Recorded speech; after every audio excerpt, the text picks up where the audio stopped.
All right, this is chapter 4, section 2, number 51. And they want us to use a theorem. And I'm going to tell you what the theorem is. If you have a continuous function that has only one relative max or one relative min, that's it. No other relative extrema.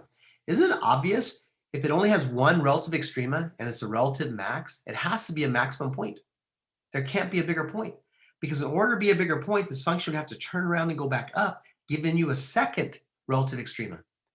Therefore, if it has only one relative extrema, it has to be a relative max or a relative min. So that's what the other theorem says. If you only have one relative extrema, it has to be a relative max or relative min. So here is a situation where our domain is from 0 to infinity. There are no endpoints. It's open-ended, right? No endpoint to the left, no endpoint to the right. It's an open, it has an endpoint, but it's open. So therefore, you can't find max and mins guaranteed on an open interval.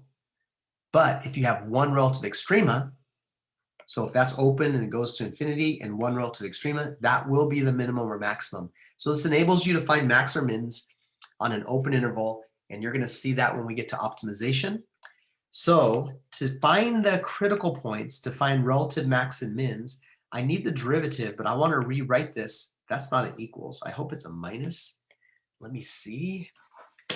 That is a plus.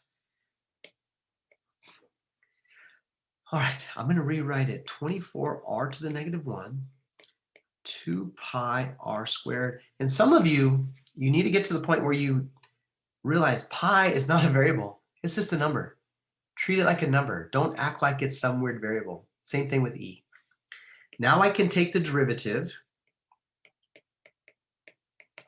I'm going to use the power rule. So the constant goes in front. I bring the negative 1 in front of the r, decrease the power by 1. And 2 pi is a constant I leave in front.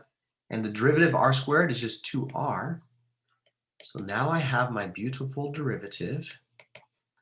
It's going to be negative 24 over r squared plus 4 pi r.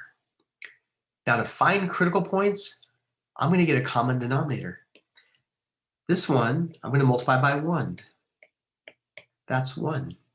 So now I have a beautiful derivative that has a common denominator of r squared, and on top it's going to be 4 pi r cubed minus 24. So this is 4 pi r cubed, and that's minus 24. I just flipped them. So we need to find the critical points. What are critical points? Points where the derivative is 0. Well, when is the derivative 0? When the numerator is 0. So I make 4 pi r cubed minus 24 equal to 0. I add 24 to both sides. I divide both sides by 4 pi. And that will become 6 over pi. I cube root both sides. I get the cube root of 6 over pi. That is one critical point. I also find where the derivative is undefined. Well, if we divide by 0, we are undefined. So that happens when r squared is 0 or r equals 0. Is that a critical point? The answer is no. Why no? Because in my original graph, 0 is not even part of my graph. How can something be a critical point if that point doesn't even exist? Right? People said that about my friends when I was a kid. You can't have friends if they're imaginary. I don't know. So this is not a critical point. It doesn't even exist in the original graph. It's not even a point in the graph. So we only have one critical point right here. It's the only one. If it's a relative max by our theorem, then it's an absolute max.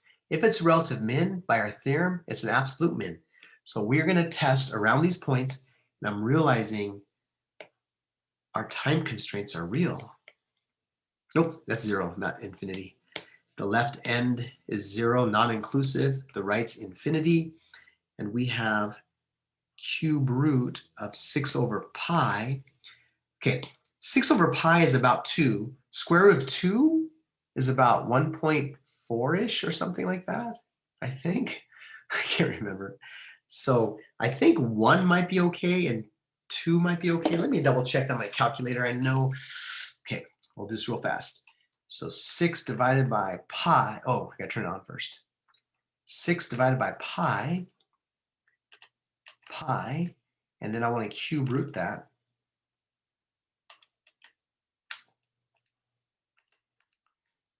$1.24. So I'm good. That's about 1.24. So I pick a number in between 0 and 1, or 0 and that, in between that and infinity. I'm good. I'm good. So I want to know what the derivative is at 1. If I put a 1 there, okay, 4 times pi is about 12. 12 minus 24 is negative. The bottom's always positive, so that's negative there. The derivative is negative, a prime. If I plug in 2, 2 cubed is 8. 8 times 4 is 32. 32, that's about 100. 100 minus 24 is positive. The bottom's always positive. That's positive. So visually speaking, the graph's decreasing, then increasing. Therefore, we have a relative min at that point. Therefore, if it's the relative min, by the theorem, if we have a continuous function with one relative extrema, it's an absolute extrema. So therefore, I'm not going to write this out in words because I'm not going to do it because I'm too lazy and time's out. But we have an absolute minimum at this point. By the theorem saying a continuous function with one relative extrema is also an absolute extrema. That is the end of this problem.